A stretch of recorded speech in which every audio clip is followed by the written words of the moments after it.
students, welcome to the class.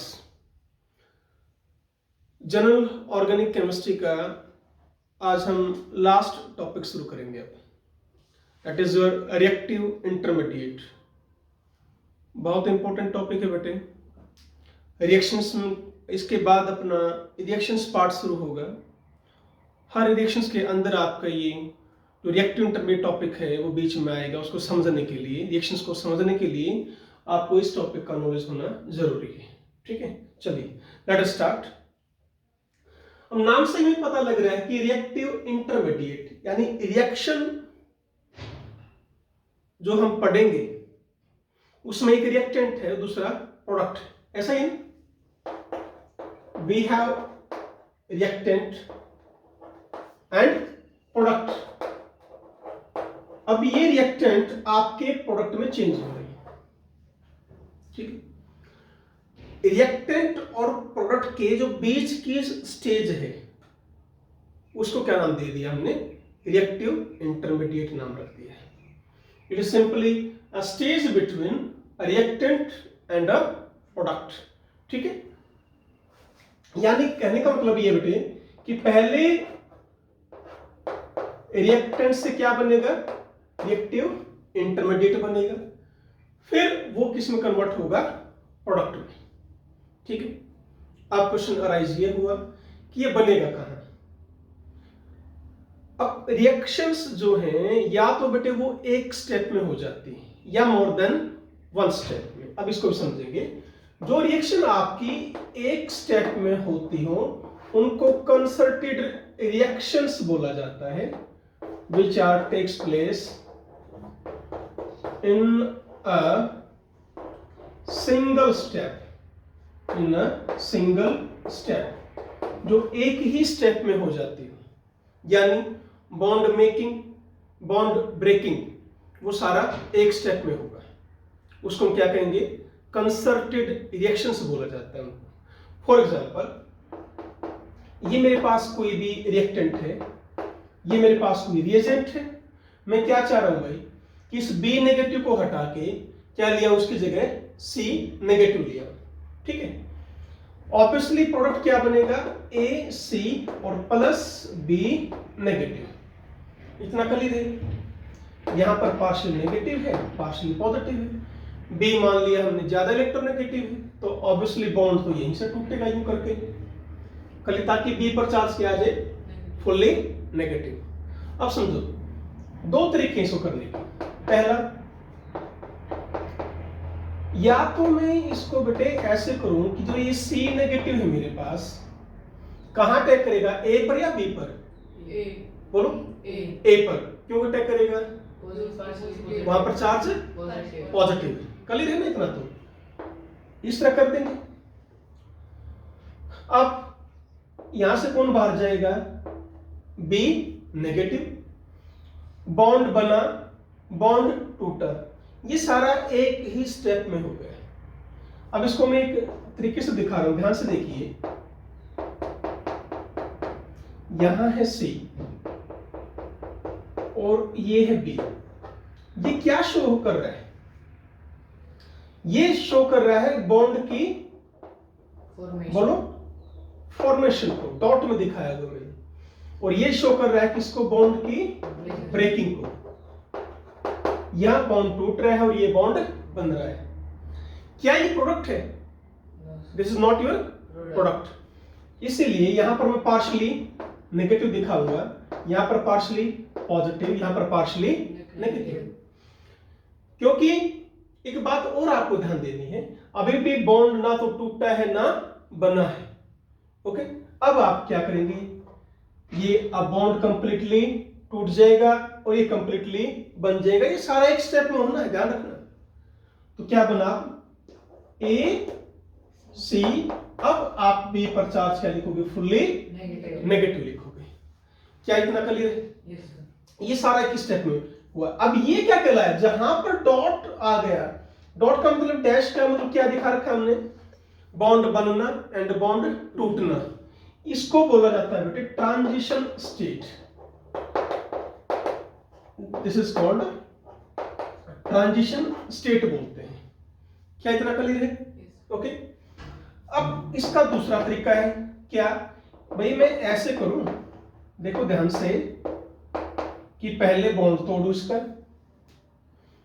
तो क्या होगा, A positive plus B negative. इसकी भी यदि मुझे ट्रांजिशन स्टेट शो करनी हो बेटे, कैसे करूंगा मैं, A U, क्योंकि बॉन्ड अभी पूरा नहीं टूटा हुआ, इस पर स्लाइटली पॉजिटिव दिखा दो, इस पर स्लाइटली नेगेटिव, तो ये क्या है, ट्रांजिशन स्टेट। फिर क्या करोगे, A पर चार्ज फुल्ली पॉजिटिव, B पर चार्ज फुल्ली नेगेटिव। अब ये बॉन्ड टूट गया तो ये बन गया। एकदम बॉन्ड नहीं टूटता, बॉन्ड टूटना या बनना बेटे धीरे धीरे होता है। जो डैश से हम जो शो करते हैं वो ना तो कंप्लीटली बॉन्ड टूटता है और ना ही वो बॉन्ड कंप्लीटली बनता है। क्लियर है पॉइंट? अब क्या होगा, सेकंड तरीके में पहला स्टेप तो है ये, दूसरे स्टेप में क्या होगा बेटे, अब मेरे पास क्या मिल गया है, A पॉजिटिव, इस पर कौन अटैक करेगा, C नेगेटिव। अब ये इसके ऊपर अटैक कर देगा। बोलो क्लियर हुआ है? अब यहां पर क्या दिखाओगे, A डॉट C, नहीं आया समझ में, क्योंकि बॉन्ड अभी पूरा नहीं बना हुआ अभी। अब फिर नेक्स्ट में क्या दिखाओगे, A C। तो ये सारी क्या है, ट्रांजिशन स्टेट। जितने स्टेप्स होंगे रिएक्शंस में उतने ही ट्रांजिशन स्टेट बनेंगे। देखो इसमें एक ही स्टेप था, बॉन्ड बनना टूटना एक स्टेप में किया, तो बेटा एक ट्रांजिशन स्टेट। अब मैंने रिएक्शन को कितने स्टेप में किया, दो स्टेप में किया। देखो पहले बॉन्ड ब्रेक हुआ है, ब्रेक हो गया बिल्कुल, यहां से ब्रेक होना शुरू हुआ है, नहीं समझे? Yes sir. यहां से ब्रेक होना शुरू हुआ और यहां पूरा ब्रेक हो गया। फिर यहां से बॉन्ड बनना शुरू हुआ है और यहां पर बॉन्ड बन गया, पूरा बन चुका है। बोलो क्लियर है? ये क्या शो कर रहा है, बॉन्ड बनना और बॉन्ड टूटना एक ही स्टेप में था। यहां पहले बॉन्ड टूटा फिर बॉन्ड बना। ओके, जहां पर ऐसा होता है बेटे वहां पर कौन बनता है, रिएक्टिव इंटरमीडिएट बनता है। अब बताओ समझ में आ गए? Yes sir. यदि आपकी रिएक्शंस एक ही स्टेप में हो रही है बेटे, there is no existence of reactive intermediate. यदि आपकी रिएक्शन एक से ज्यादा स्टेप में हो रही है तो वहां आपकी फॉर्मेशन ऑफ रिएक्टिव इंटरमीडिएट होगी। क्या ये लाइन क्लियर हो गई आपको? ठीक है। अब ये स्टेप है बेटे स्लो स्टेप। स्लो स्टेप क्यों बेटा, बॉन्ड इजिली नहीं टूटेगा क्योंकि ये क्या है, स्टेबल, इजिली बॉन्ड थोड़ा टूटेगा भाई। तो ये स्टेप क्या रहेगा, स्लो रहेगा, धीमा रहेगा। तो धीमे स्टेप में जो बनता है वो क्या कहलाता है, रिएक्टिव इंटरमीडिएट कहलाता है। तो A पॉजिटिव क्या है आपका, रिएक्टिव इंटरमीडिएट, और B नेगेटिव आपको छोड़कर जा रहा है तो ये क्या कहलाता है, लिविंग ग्रुप बोलते हैं। क्या बोलते हैं इसको, लिविंग ग्रुप, जो छोड़ के चला गया, that is called leaving group. क्या क्लियर हुआ? फिर ये स्टेप है बेटे फास्ट। क्यों है फास्ट भाई, क्योंकि इस पर चार्ज है पॉजिटिव, इस पर नेगेटिव, दोनों को ही बॉन्ड बनाने की जरूरत है। एकदम देखेंगे इधर से पॉजिटिव आएगा, इधर से नेगेटिव, तुरंत बना लेंगे भागकर बॉन्ड। तो ये स्टेप क्या रहेगा, फास्ट, ये क्या रहेगा, स्लो। क्या इतना क्लियर हो गया? Yes sir. अब बेटे क्वेश्चन अराइज ये हो रहा है कि हम रिएक्टिव इंटरमीडिएट पढ़ने क्यों जा रहे हैं, कि हमें ऑर्गेनिक में रिएक्टिव इंटरमीडिएट टॉपिक की जरूरत कहां पड़ेगी। मैं आपको थोड़ा सा 4-5 मिनट इसी पे लूंगा, ठीक है ना। फिलहाल क्या इतना क्लियर हो गया कि रिएक्टिव इंटरमीडिएट होते क्या है? ओके चले। ओके, अब एक बार इस रिएक्शन को देखना बेटे।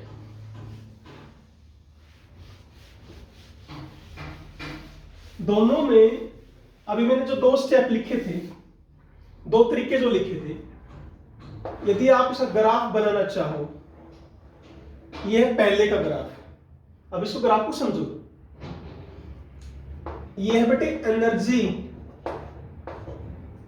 ये कौन था रिएक्टेंट, ये कौन है प्रोडक्ट। एनर्जी कम किसकी है प्रोडक्ट की, ज्यादा किसकी है इंक्रीज नहीं हो रही। पर यहां पर 0 है, यहां पर 5 है, यहां पर 10 है, यहां पर 15 है, तो प्रोडक्ट की कितनी है 5, रिएक्ट की कितनी है 15। जिसकी एनर्जी ज्यादा होती है उसकी स्टेबिलिटी कम होती है, तो प्रोडक्ट ज्यादा स्टेबल है क्योंकि इसकी एनर्जी कम है। एक्सोथर्मिक रिएक्शंस पढ़ी थी आपने, जहां एनर्जी निकल जाए, तो ये ध्यान रखा करो। जो एक्सोथर्मिक रिएक्शंस जो होती है वो इजीली हो जाती है, आगे थर्मोडायनेमिक्स में पढ़ेंगे उसको डिटेल में। फिलहाल के लिए तो ध्यान रखो कि जो एक्सोथर्मिक रिएक्शंस होती हैं वो इजीली होती हैं, अपने आप होती हैं, जहां एनर्जी रिलीज होती हो। थी कितनी स्टार्टिंग में 15, अब कितनी हो गई 5, 10 का क्या हुआ चलेगी छोड़ के, तो that is what exothermic reactions बोलते हैं उसको। नहीं हुआ क्लियर, श्योर है। तो रिएक्टेंट क्या थे बेटे यहां पर ए बी प्लस क्या था सी नेगेटिव, ये सबस्ट्रेट ऑर्गेनिक सब्सटेंस, ये कौन रिएजेंट, और प्रोडक्ट कौन बना ए सी एंड प्लस बी नेगेटिव। ये मैं पहला जो तरीका बताया था वो बता रहा हूं। अब ये जो ऊपर जो पीक किया है मैंने, जो ग्राफ का सॉरी इसका बेटे इस तरह में लेके आया हूं पीक, इसकी एनर्जी तो बहुत ज्यादा है, लगभग मान लो 80 मान लो, तो क्या होगी हाईली अनस्टेबल। बात समझ में आ गई ना, जिसकी एनर्जी जितनी ज्यादा उसकी स्टेबिलिटी उतनी कम। ये पॉइंट पे ध्यान रखो बेटे, ठीक है। ये कौन है ट्रांजिशन स्टेट है। क्या थी ट्रांजिशन स्टेट बोलो, यहां पर ए बी और यहां कौन था सी। पहले स्टेप में जो मैंने समझाया था आपको, पहले तरीके में बॉन्ड बन भी रहा है, बॉन्ड टूट भी रहा है, तो हाईली एनर्जेटिक हो जाएगा, ये बहुत एनर्जी होगी इसकी, तो स्टेबिलिटी बहुत कम होगी, तो तुरंत नीचे आएगा, बॉन्ड टूट जाएगा और बॉन्ड बन जाएगा। क्लियर हुआ है? कर पाएंगे इसको बोलो। अब दूसरी को देखना, एक बार ध्यान से देखना कि मैं एक बार ये बना रहा हूं बेटे,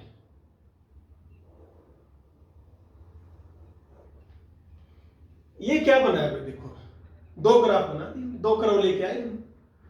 वही रिएक्टेंट यहां है A B plus C negative, यहां पर प्रोडक्ट क्या है A C plus B negative. पर ध्यान से सुनो, पहले स्टेप में क्या क्या किया था मैंने, पहले स्टेप में यूं तोड़ा था, क्या बनाया था बोलो ए पॉजिटिव जमा बी नेगेटिव।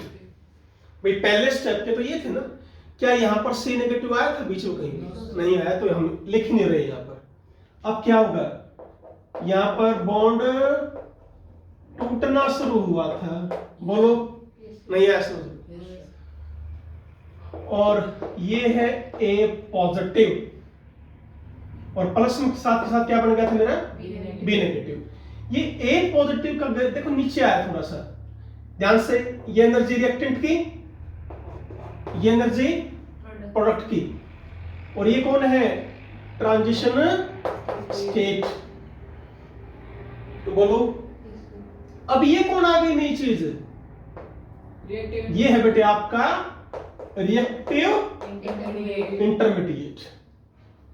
क्या रिएक्टिव इंटरमीडिएट स्टेबल है? ये भी स्टेबल नहीं है, इसको भी बॉन्ड बनाना है किसके साथ, सी नेगेटिव के साथ। क्लियर है ना?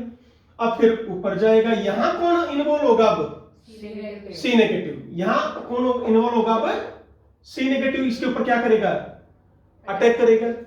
क्या बॉन्ड एकदम बन गया? नहीं, बॉन्ड अब बना नहीं आया समझ में। कितने स्टेप में थी रिएक्शन? दो स्टेप में। तो कितनी ट्रांजिशन स्टेट बनी? दो बनी। क्लियर है ना? रिएक्टेंट बट कितना बना? एक। कहां से बना? जिसका स्लो स्टेप होगा उसमें बनेगा रिएक्टेंट इंटरमीडिएट, ये भी ध्यान दे लेना। यदि फर्स्ट स्टेप फास्ट है, सेकंड स्टेप स्लो है तो सेकंड में जाके बनेगा, फर्स्ट स्टेप स्लो है तो वहां बन जाएगा, सेकंड फास्ट है तो वहां नहीं बनेगा। इस चीज का ध्यान रखें। क्लियर हुआ है? ये ग्राफ समझ में आ गया तुम्हें? कोई डाउट हो तो बताओ। श्योर? हाँ ठीक है। ये डैश का क्लियर हो रहा है ना बेटे तुम्हें? इसमें ये क्या शो कर रहा है? दोनों में, एक में बनना और एक में टूटना। इसमें क्या हो रहा है? ये ब्रेक हो रहा है, इसमें फॉर्मेशन हो रही है। बस ये ध्यान दे देना है। बढ़े आगे? ठीक है चलो। अब फिर जो मैंने आपको ये बताया कि भाई बिना रिएक्टिव इंटरमीडिएट के हम रिएक्शंस नहीं कर पाएंगे क्लियरली। अब जरूरत कहां पड़ेगी एक बार वो भी आप देख लो। मान लो बेटे कोई भी रिएक्शन है आपकी, एनी रिएक्शन,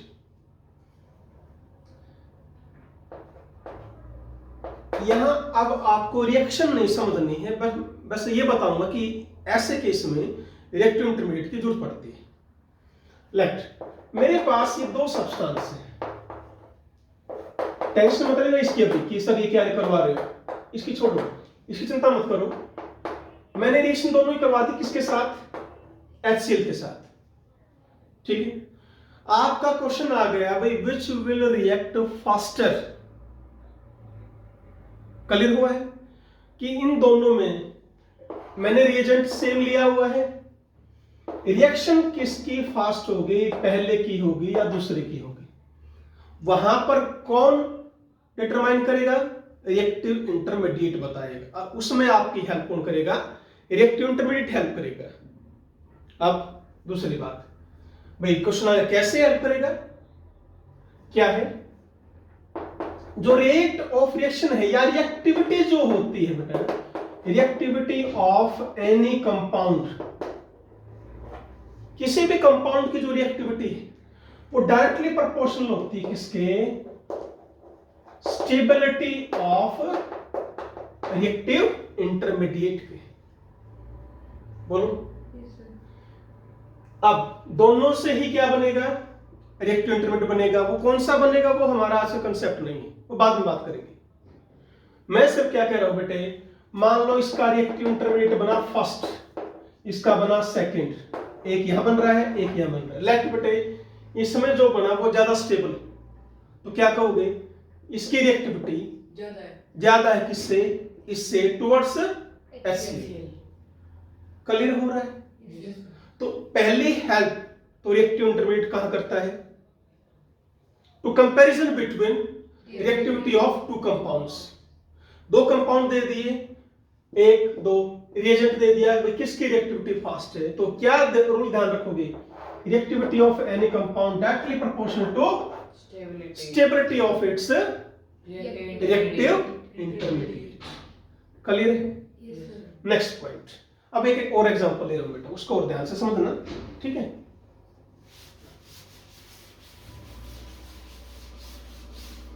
क्या है उसमें? मान लो आपको ये दे दिया और इसमें पूछ लिया HCl ऐड करो। कई बार दो, एक ये क्या है? सब्सट्रेट। ऑर्गेनिक सब्सटेंस में क्या बोलते हैं? सब्सट्रेट बोलते हैं, याद करो। और ये क्या है? रिएजेंट। यहां पर जो प्रोडक्ट्स है ना बेटे वो ग्रेटर देन 1 है। क्या है? दो प्रोडक्ट मिल रही है। जैसे पार्टिकुलर यदि मैं यहां बात करूं तो प्रोडक्ट्स कितने मिल रहे हैं मुझे? दो मिल रहे हैं। ठीक है। मैं प्रोडक्ट का नाम ही लिख देता हूं, वैसे ये आपको समझ में भी आ जाएगा। क्यों? पाई बॉन्ड तोड़ा, क्या लगाना है? एक जगह H एक जगह Cl। भाई एक प्रोडक्ट तो ये बढ़ गया, प्लस और क्या बना? एक बार Cl यहां ले आओ, H यहां ले आओ, तो एक प्रोडक्ट ये बढ़ गया। बोलो क्या IUPAC नेम सेम है? This is 2 chloropropan, this is 1 chloropropan। इसका मतलब these are different compounds, different product। अब क्वेश्चन क्या आ गया कि इनमें से बेटे मेजर कौन होगा और माइनर कौन होगा? वहां फिर हेल्प कौन करेगा? रिएक्टिव इंटरमीडिएट करेगा। अब जैसे यहां पर ये मेजर है, आएगा ये आगे एल्कीन्स में करवाऊंगा बेटे, और ये माइनर है। आप देखो ये रिएक्टेंट था, ये कौन है, प्रोडक्ट। इसके बीच में जो रिएक्टिव इंटरमीडिएट बनता है ना बेटे, वो मोर स्टेबल है। ये रिएक्टेंट है, ये क्या बना रहे हैं, ये प्रोडक्ट। इन दोनों के बीच में जो रिएक्टिव इंटरमीडिएट बना वो क्या है, लेस स्टेबल है। यानी रिएक्टिव इंटरमीडिएट यदि ज्यादा स्टेबल हुआ तो प्रोडक्ट भी ज्यादा बनेगा। इस चीज का ध्यान रखें, ठीक है। यानी बेटे यहां पर रिएजेंट एक है, सबस्ट्रेट एक है, पर प्रोडक्ट्स आपके एक से ज्यादा बन रहे हैं। फिर हमने क्या फाइंड आउट करना है, out of those products which is major and which is minor. तो मेजर कौन होगा बेटे, जिसका रिएक्टिव इंटरमीडिएट स्टेबल होगा। इस चीज को ध्यान रखें। यानी क्या आया समझ में कि formation of major product directly proportional to, बोलो, स्टेबिलिटी ऑफ रिएक्टिव इंटरमीडिएट। पर हर बार ऐसा नहीं होता, एक आधी जगह बेटे एक्सेप्शंस भी आते हैं, वो हमें कराऊंगा उसको, पर जनरली आपका ही होता है। मोर देन 90% केस में यही चलेगा, जहां पर जिसका रिएक्टिव इंटरमीडिएट स्टेबल वो प्रोडक्ट मेजर। जैसे यहां ये प्रोडक्ट मेजर, ये माइनर, क्योंकि जब ये दोनों आपस में रिएक्शन करते हैं बीच में कौन बनता है, रिएक्टिव इंटरमीडिएट। तो वहां पर इस प्रोडक्ट का रिएक्टिव इंटरमीडिएट ज्यादा स्टेबल है, इसका कम स्टेबल है। एक से ज्यादा कितने प्रोडक्ट बने, दो। तो रिएक्टिव इंटरमीडिएट कितने बनेंगे, दो। फिर उन दोनों की स्टेबिलिटी कंपेयर कर लो। जो रिएक्टिव इंटरमीडिएट ज्यादा स्टेबल, उसका प्रोडक्ट मेजर अमाउंट में बनेगा, ज्यादा अमाउंट में बनेगा। क्लियर हुई इंट्रोडक्शन में क्या पढ़ा मैंने। रिएक्टिव इंटरमीडिएट का जो लाइफ टाइम है बेटे बहुत कम होता है, लेस देन सेकंड, 10⁻⁻⁶ सेकंड तक। -6 नहीं, -6 कह रहा हूं। हाईली अनस्टेबल भी होते हैं। क्यों होते हैं भाई, इनको बॉन्ड बनाने की सख्त जरूरत है। किसी पर चार्ज पॉजिटिव है, किसी पर चार्ज नेगेटिव है, तो ये बॉन्ड बनाने की बहुत जरूरत पड़ती है इनको, इसलिए अनस्टेबल भी होते हैं। तुरंत बॉन्ड बना भी लेंगे। That's all for your reactive intermediate introduction. समझ में आ गया इंट्रोडक्शन। अब आपके सिलेबस में जो बेटा रिएक्टिव इंटरमीडिएट हैं वो है आपके main carbocation, carbanion, free radical and carbene. चार मेन, चार है। Carbocation, carbanion, free radical, carbene. Main ये चार आते हैं बेटे। इन चार में से भी सबसे इंपॉर्टेंट है कार्बोकैटायन। कार्बेनायन और फ्री रेडिकल की भी इंपॉर्टेंस है, ऐसा नहीं है, पर सबसे ज्यादा यदि देखें ज्यादा रिएक्शंस कहां मिलती है मुझे, कार्बोकैटायन जहां पर आपकी फॉर्मेशन जहां होती है कार्बोकैटायन की, वहां ज्यादा रिएक्शंस मिलती है। ठीक है, चलो करें स्टार्ट। नाइट्रीन भी मिलता है कहीं कहीं, बेंजाइन भी मिलता है, वो एक आधे रिएक्शंस में है, आपके लेवल पर कम ही है। जैसे बेंजाइन भी आता है आपका कहीं, एक ही रिएक्शन से बेटे, ज्यादा नहीं, एक ही रिएक्शन में मिलता है बेंजाइन, पूरी ऑर्गेनिक में एक ही में ही, तो वहीं करवाऊंगा इसको बेंजाइन को, टेंशन मत लेना। ठीक है, नाइट्रीन भी एक आधी रिएक्शन में मिलता है, कार्बीन का 2-3 रिएक्शंस में इन्वॉल्वमेंट है, यानी सबसे इंपॉर्टेंट आपके ये 3 है, बस ये ध्यान रखो। Okay, let us start from your carbocation. अब आपको मैं बॉन्ड क्लीवेज पढ़ा चुका हूं। क्या 2 टाइप के बताए थे, ध्यान करो। एक तो क्या थे, होमोलिटिक, और एक क्या थे, हेटेरोलिटिक। याद है? होमो का मतलब क्या था कि बॉन्ड को कैसे तोड़ना है, ऐसे तोड़ना है, इक्वल बंटवारा हो इलेक्ट्रॉन्स का। आया ध्यान? होमो मतलब सेम, लिटिक मतलब टूटना, सेम तरीके से टूटे। ये एक इलेक्ट्रॉन यहां आ गया, एक इलेक्ट्रॉन यहां आ गया, तो ए रेडिकल और ए रेडिकल। इसको क्या कहेंगे? Homolytic bond cleavage. हेटेरोलिटिक वो ऐसे टूटेगा कि दोनों इलेक्ट्रॉन कोई एक एटम लेकर जाएगा, तो A positive plus B negative. तो carbocation, carbo anion, carbanion, cation anion, cation anion, तो वो किससे बनेंगे? बाई हेटेरोलिटिक बॉन्ड क्लीवेज से बनेंगे। और फ्री रेडिकल किससे बनेंगे? By homolytic bond cleavage. ये क्लियर है? ठीक है, पहले भी हम कर चुके हैं इस वजह से इसको, तो ठीक है। चलो, होमोलिटिक में जैसे बेटे वैसे कहां होता है होमोलिटिक?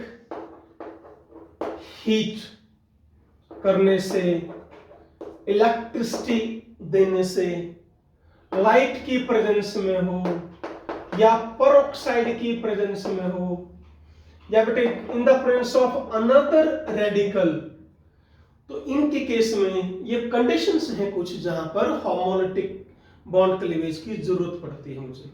तो इन जनरल हम किस तरह याद कर लेते हैं? हेल्पर बोल देते हैं इसको। Heat, electricity, light, peroxide, radical. ठीक है।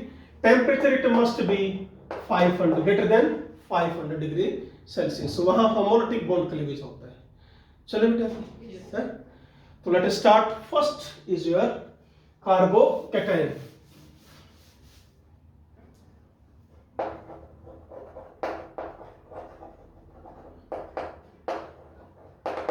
तो कार्बोकैटायन नाम से ही मुझे पता लग रहा है, कार्बोकैटायन में दो वर्ड आ गए। कौन कौन से आगे बेटे? एक तो है कार्बो, और एक मेरे पास कौन है? कैटायन। तो कार्बोकैटायन, बात समझ में बेटा? ठीक है। यानी कार्बो यहां पे मैंने किसको बोला? कार्बन के लिए यूज कर लिया। इसका एक और नाम है बेटे, कार्बोनियम आयन। कार्बोनियम आयन भी बोल देते हैं। ठीक है। कार्बन पर चार्ज क्या है? बोलो बोलो, पॉजिटिव चार्ज। इतना धीमे क्यों बोल रहे हो? कोई परेशानी है? समझ में नहीं आ रहा? रेस्पॉन्स दिया करो ना। क्या चार्ज है? Positive charge. अब पॉजिटिव चार्ज आएगा कैसे? बोलो, बाई हेटेरोलिटिक बॉन्ड क्लीवेज से। किससे? Heterolytic bond cleavage. जैसे बेटे मैंने ये ले लिया, क्लियर? बोलो, इस तरह बॉन्ड टूट गया ये, तो इस तरह यदि बॉन्ड टूटेगा तो कार्बन पर चार्ज क्या आ जाएगा? पॉजिटिव। बोलो, पॉजिटिव। और सीएल पर चार्ज क्या आएगा? नेगेटिव। क्लियर है? तो इस चीज का ध्यान रखें। ये वो रिएक्टिव इंटरमीडिएट है जहां पर किसी कार्बन के ऊपर चार्ज क्या आ गया? पॉजिटिव आ गया। उसको क्या बोलते हैं? कार्बोकैटायन बोलते हैं। क्लियर है? ओके। जैसे बेटे सिंपली है, इस तरह मैंने तोड़ दिया बॉन्ड, तो यहां पर चार्ज क्या आएगा? कार्बन पर पॉजिटिव। तो ये है आपका सबसे simple carbocation, simplest carbocation, methyl carbocation. So this is your methyl carbocation. ठीक है बेटा? जहां पर हम C.C लिखे तो समझ लेना क्या है? कार्बोकैटायन। या और कैसे बनता है जनरली? आगे आएगा रिएक्शंस में, टेंशन मत लो। आगे रिएक्शंस में आता चलेगा बेटे कि कार्बोकैटायन कैसे बनता है। ये तो मैं वैसे एग्जांपल दे रहा हूं तो आपको।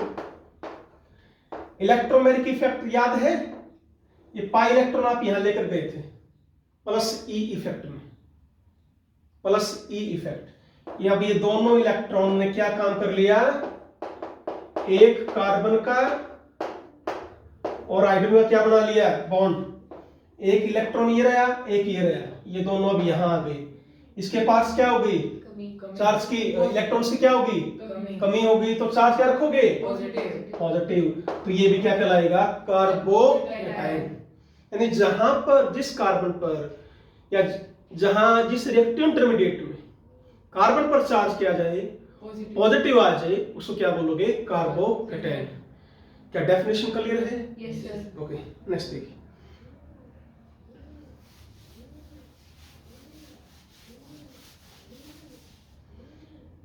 देखो बेटे, अब कार्बन जैसे मैंने यही लिखा बेटे, ये लिखा मैंने सिंपलेस्ट, इसी को मैं लेकर चलूंगा। कार्बन के आउटर मोस्ट में कितने इलेक्ट्रॉन हैं? अब लैविश स्ट्रक्चर के अंदर देयर आर 6। बोलो कितने हैं? 6। और ये के सारे क्या हैं?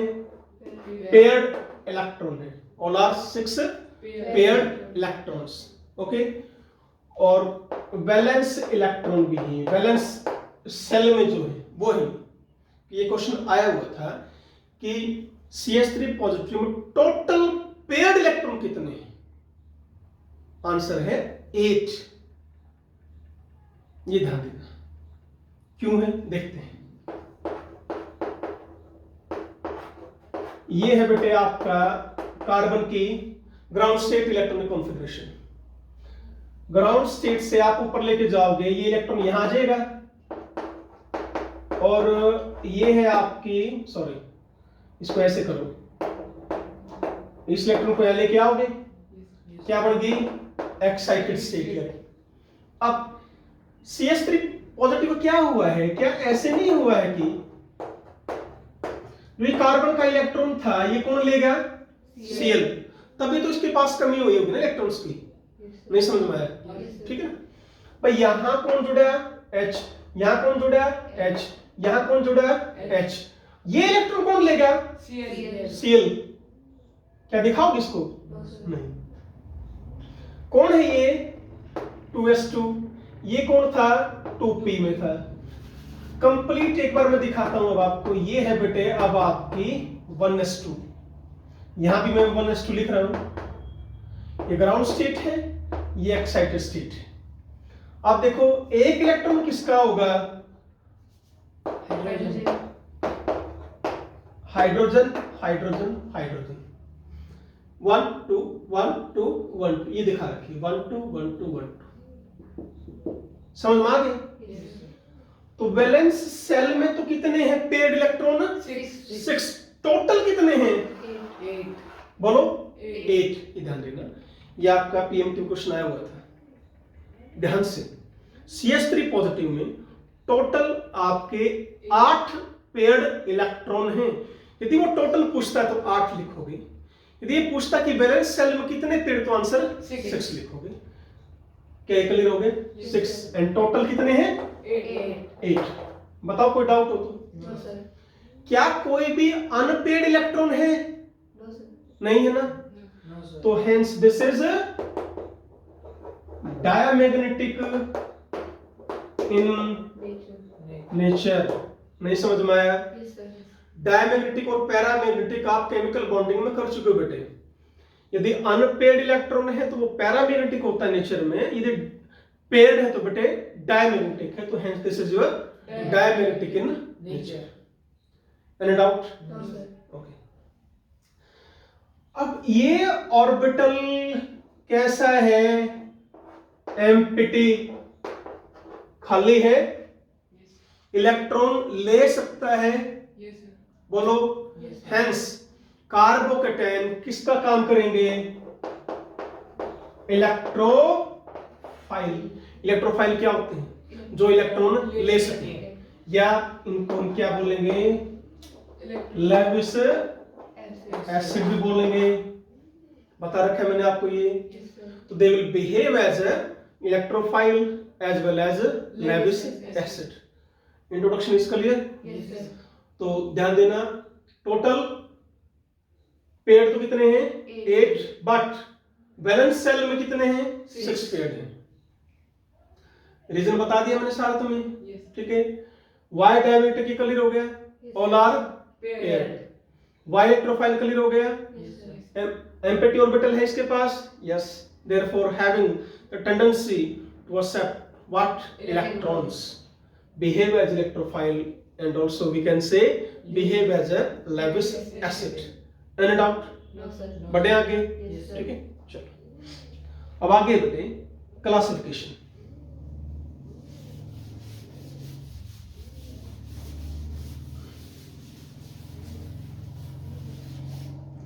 क्लासिफिकेशन देखते हैं।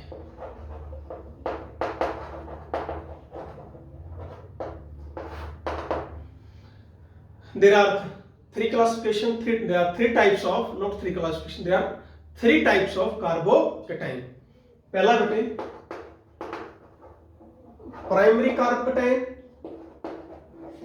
Secondary carbocation and tertiary carbocation. या 1 डिग्री बोल देते हैं, 2 डिग्री बोल देते हैं, या 3 डिग्री बोल देते हैं। ऐसे 1 डिग्री, 2 डिग्री या 3 डिग्री। क्या मतलब है इसका? जहां पर यदि प्राइमरी कार्बन पर चार्ज किया जाए positive, do know what are primary secondary tertiary carbon? जो कार्बन अकेला हो या एक कार्बन से जुड़ा हुआ बेटे, that is called primary carbon. 2 carbon से जुड़ गया कार्बन तो सेकेंडरी कार्बन। यदि वो कार्बन 3 से जुड़ा है तो टर्शरी कार्बन, और 4 से जुड़ा तो क्वार्टरनरी कार्बन। 1 सेकंड फटाफट देख लो, देखो, डू फास्ट। देखो, primary carbon, primary primary primary primary, तो सर्कल मैंने लगा दिए। ये प्राइमरी क्या इतना समझ में आता है? Yes, sir. अब ये कार्बन जो स्टार मैंने लगाया है, Secondary. 2 से जुड़ गया, हेंस दिस इज सेकेंडरी। तो 6 किया है, that is tertiary, attach to 3 carbon. और ये जो बच गया बड़े वाला बीच में, that is your quaternary carbon. Clear हुआ है? Yes. अब यदि प्राइमरी कार्बन पर चार्ज पॉजिटिव आता है तो उसको क्या बोलोगे? Primary carbocation. सेकेंडरी पर आ गया तो सेकेंडरी कार्बोकेटाइन, और टर्शरी पर आ गया तो टर्शरी कार्बोकेटाइन। बोलो, क्लियर है? ये सब क्लासिफिकेशन है बेटे, आसान है। सिंपलेस्ट कार्बोकेटाइन कौन सा है? Methyl carbocation is the simplest carbocation. ऐसे क्वेश्चन आ जाए, ऑप्शन दिया हुआ हो, इसमें एक कार्बन है, ये रहा बेटे। This is also called primary carbocation. ये भी ध्यान देना बेटे, प्राइमरी कार्बन, ये भी प्राइमरी कार्बन है। वैसे इसको सुपर प्राइमरी कार्बन बोल देते हैं। कई बार इस कार्बन क्या कहलाता है? सुपर प्राइमरी कार्बन बोलते हैं। पर यहां पर आप प्राइमरी ही वर्ड यूज करो, कोई इश्यू नहीं। ठीक है? क्लासिफिकेशन क्लियर है? Yes, sir. नेक्स्ट आगे बेटे, structure and hybridization. Structure and hybridization में क्या है?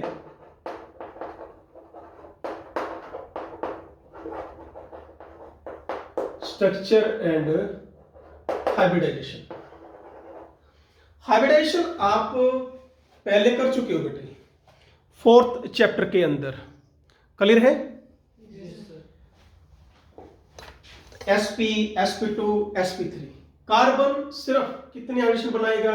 Only 3, sp, sp2, sp3। इसका ध्यान रखें, ठीक है? तो ये है आपका CH3। मैं इसी से निकालता हूं, फॉर्मूला याद करो, हाफ क्या था फिर? Valence electron in central atom. Carbon कितने होते हैं? 4, ठीक है? प्लस जितने H हो या हैलोजन हो, हाइड्रोजन हो या हैलोजन हो, जोड़ दो। चार्ज क्या है? तो क्या करोगे? माइनस।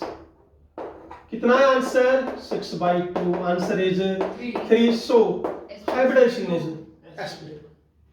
क्या ये क्लियर हुआ? Yes, sir. Okay. अब sp2 हाइब्रिडाइजेशन है तो बेटे हमने शेप क्या पढ़ी हुई है? ट्राइगोनल प्लेनर पढ़ी हुई है। Yes, sir. अब ट्राइगोनल प्लेनर कैसे है ये समझ में आया तुम्हें? Yes, sir. बोलो, कार्बन, हाइड्रोजन, यहां पर हाइड्रोजन और यहां पर हाइड्रोजन। ये पेन दिखाओ 3 एक बार। देखो, इसको आप कैसे समझोगे? बीच में कौन है? कार्बन। ये 3, 1 2 3 और ये कार्बन सारे के सारे क्या हैं, एक ही प्लेन में हैं। क्या बन गई जब इनको जोड़ोगे तो ट्राइंगल बन गई। क्लियर है या नहीं बोलो। तो क्या कहलाएगा ये, ट्राइगोनल प्लेनर। अब ये एक ऑर्बिटल है, ये खाली ऑर्बिटल, क्या ये हाइब्रिडेशन इन्वॉल्व होगा जब इलेक्ट्रॉन ही नहीं इसके पास फिलहाल के लिए। ये आंसर अपना क्या है, sp2 है। अब एक ऑर्बिटल है बेटे, ये क्या है, परपेंडिकुलर टू द प्लेन, ये इस तरह है बेटे, ठीक है ना, ध्यान रखना इस चीज का। तो नाउ ये बेटे आपकी शेप बन गई trigonal planar and this is your empty orbital. Clear हुआ। Okay, so can accept electrons. Bond angle क्या है बेटे, 120 डिग्री। तो ये था स्ट्रक्चर एंड हाइब्रिडेशन। चलो नेक्स्ट हम स्टार्ट करेंगे बेटे अब स्टेबिलिटी।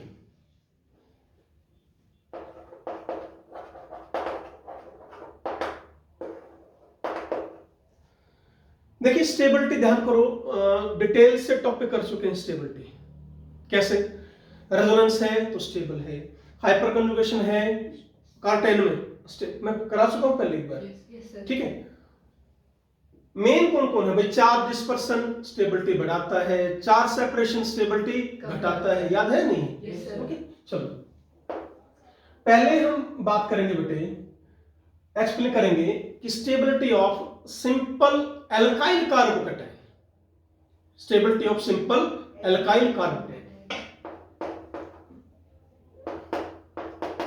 ये है बेटे प्राइमरी, ये है आपका सेकेंडरी, और बेटे ये है आपका टर्शियरी। यदि मैं इक्वल कार्बन करूं तो चलो बेटे कर देते हैं इक्वल कार्बन, ठीक है ना। ये इक्वल कार्बन कर दी, तो this is all over your primary secondary and tertiary. बेटे एक बात करो, हम इनकी स्टेबिलिटी दो तरीके से कंपेयर कर सकते हैं। सबसे इंपॉर्टेंट यही है बेटे आपका 90% क्या है तो ज्यादा बोल दिया मैंने, 70% रिएक्शंस में इन्वॉल्व होता है बेटे, जो भी कार्टेन के रिएक्शंस। यहां पर बेटे क्या है, एक एल्काइल ग्रुप जुड़ा है, यहां पर दो एल्काइल ग्रुप जुड़े, और यहां पर 3। क्या इतना क्लियर है भाई?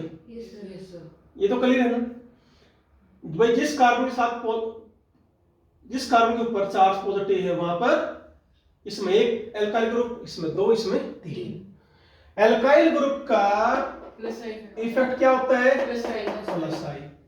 इलेक्ट्रॉन थोड़े से सरक के तो इसके ऊपर चार्ज क्या आ गया, पार्शली पॉजिटिव। ऐसे ही इसके ऊपर पार्शली पॉजिटिव। नहीं आया समझ में, पार्शली पॉजिटिव 2 है तो अब इनके ऊपर भी पार्शली पॉजिटिव। नहीं आया, क्लियर है। ओके, क्या कहलाता है positive? Charge dispersion, that is called what, charge dispersion. So as we move from primary to secondary to tertiary, what will happen, बोलो। चार्ज डिस्पर्सन क्या हो रहा है बेटे, इंक्रीज। और हम क्या पढ़ चुके हैं, स्टेबिलिटी विल इंक्रीज। तो स्टेबिलिटी क्या हो जाएगी, इंक्रीज। क्लियर है। सो ऑर्डर ऑफ स्टेबिलिटी क्या आ गया, tertiary cation most stable and primary is least stable, that is your order. Clear हुआ है? क्या ये समझ में आ गया? एक और ध्यान देना, जितना इस पर पार्शली पॉजिटिव आएगा उतना इस पर पार्शली नेगेटिव भी आएगा। पर क्यों, यहां पर फुल चार्ज कितना है, पॉजिटिव, इसके ऊपर कोई इतना फर्क नहीं पड़ेगा। तो ओवरऑल क्या बोलना है आपको, इसको चार्ज डिस्पर्सन। यहां पर 2 जगह चार्ज डिस्पर्सन, यहां पर 3 जगह। तो जितना मैक्सिमम डिस्पर्सन होगा चार्ज का, क्या समझा रखा है, स्टेबिलिटी उतनी ही ज्यादा होती है। क्लियर हुआ? अब इसी को बेटे में हाइपर कंजुगेशन इफेक्ट से समझाता हूं। देखो वहां भी आप कर चुके हो, ठीक है, तो ध्यान देना इसको। इट मीन्स चलो वो कार्बन में बताऊंगा बेटे। ये देखना एक बार, hyper conjugation effect in carbocation already हम कर चुके हैं, एक बार देख लो। क्या करेंगे बेटे, H पॉजिटिव हटाएंगे, ये बॉन्ड इधर लेके जाएंगे, इसका पॉजिटिव चार्ज खत्म, यहां बचा H पॉजिटिव। बोलो क्लियर है? Yes, sir. कितने स्ट्रक्चर बनेंगे? 3. बोलो। 3. There are 3. 3 स्ट्रक्चर्स। क्यों? 1 2 3, मेरे पास 3 क्या हैं? अल्फा हाइड्रोजन है। जितने ज्यादा नंबर ऑफ अल्फा हाइड्रोजन उतने ज्यादा हाइपर कंजुगेशन स्ट्रक्चर, उतने ही ज्यादा स्टेबिलिटी। ठीक है, नंबर ऑफ या बेटे stability directly proportional to number of hyper conjugation structures and directly proportional to, ये किसके डायरेक्टली प्रोपोर्शनल होगा? नंबर ऑफ अल्फा हाइड्रोजन पर। इसका मतलब सीधा ही मैं क्या कह रहा हूं अब, stability directly proportional to number of alpha hydrogen पर। More the number of alpha hydrogen more will be the stability. दो बातें ध्यान रखनी है। अब आ जाओ,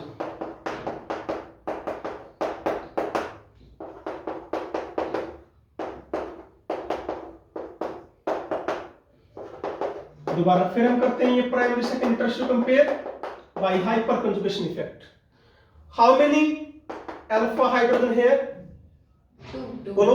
2. 2। This is alpha carbon, 2 alpha hydrogen, यहां पर 5. 5। क्लियर है? ये रहे बेटे, और यहां पर 9. 9। तो alpha hydrogen increase, stability Increase. बोलो। Yes, sir. तो यहां भी ऑर्डर क्या मिला मुझे? Tertiary, then secondary, then primary. अब देखो बड़ा इंटरेस्टिंग है बेटा ये, आगे मैं क्वेश्चंस करवाऊंगा। आज के मैं लेक्चर तो यहीं तक करेंगे अभी, जैसे कल हम स्टेबिलिटी क्वेश्चन स्टार्ट करेंगे, वहां पर डिटेल से करवाऊंगा अभी मैं। मान लो ये पूछ ले तुमसे, ये रहा भाई,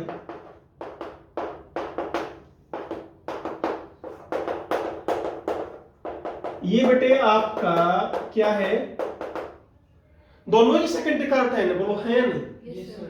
This is also secondary. This is also secondary. Which will be more stable? First, Why?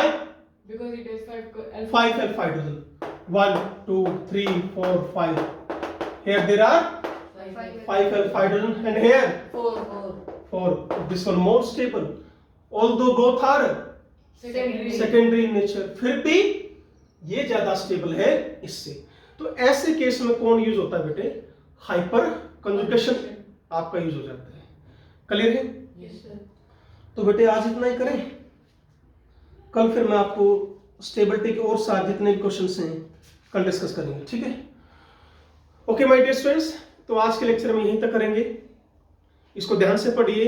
कल का लेक्चर जो है बेटे वो पूरा टोटली स्टेबिलिटी के ऊपर बेस होगा। ओके बेटा, thank you very much, always be happy, be healthy. Thank you बेटे।